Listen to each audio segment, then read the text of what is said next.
राधे राधे दोस्तों, आपका हमारे YouTube चैनल दिव्य भक्ति ज्ञान वेग में हार्दिक स्वागत है। आज हम नवरात्रि के पहले दिन की कथा सुनेंगे।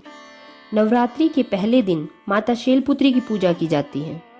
इस दिन की व्रत कथा और महत्व बहुत ही पवित्र और आध्यात्मिक माना जाता है। नवरात्रि के प्रथम दिन पूजी जाने वाली देवी माँ है माता शैलपुत्री।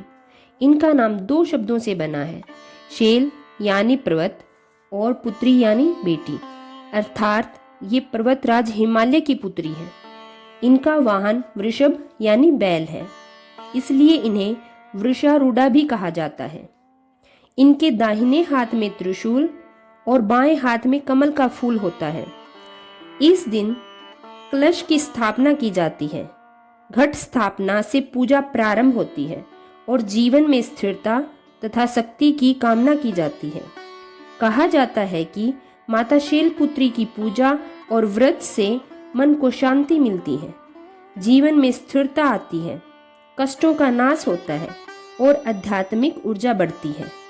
इस व्रत में सुबह स्नान करके साफ वस्त्र पहने, माता की मूर्ति या चित्र चौकी पर लाल कपड़ा बिछाकर स्थापित करें, गंगा जल से शुद्धि करें, फूल, धूप, दीप अर्पित करें, माता शैलपुत्री का मंत्र का जप करें और कथा सुने या पढ़ें। अब हम सुनेंगे माता शैलपुत्री की कथा। प्राचीन समय में माता सती का जन्म राजा दक्ष के घर हुआ था। सती बचपन से ही भगवान शिव को अपना पति मानती थी। कठोर तपस्या के बाद उनका विवाह भगवान शिव से हुआ, लेकिन राजा दक्ष इस विवाह से प्रसन्न नहीं थे। कुछ समय बाद राजा दक्ष ने एक भव्य यज्ञ का आयोजन किया। उन्होंने सभी देवी देवताओं को आमंत्रित किया, लेकिन जानबूझकर सती और शिव को नहीं बुलाया। जब सती को इस यज्ञ के बारे में पता चला तो वे बिना निमंत्रण के ही अपने पिता के घर चली गई। वहां पहुंचकर उन्होंने देखा कि भगवान शिव का अपमान किया जा रहा है। उन्हें यज्ञ में कोई स्थान नहीं दिया गया है। सती यह अपमान सहन नहीं कर सकी और अपने पति का अपमान देखकर सती अत्यंत दुखी और क्रोधित हुई।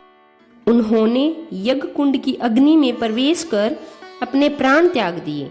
यह घटना बहुत ही दुखद थी और इससे पूरे ब्रह्मांड में हलचल मच गई। जब यह समाचार भगवान शिव को मिला तो वे अत्यंत क्रोधित हो गए। उन्होंने वीरभद्र को उत्पन्न किया, जिसने दक्ष यज्ञ को नष्ट कर दिया। सती ने अगले जन्म में हिमालय और उनकी पत्नी मैना के घर जन्म लिया। इस जन्म में वे माता शैलपुत्री कहलाई।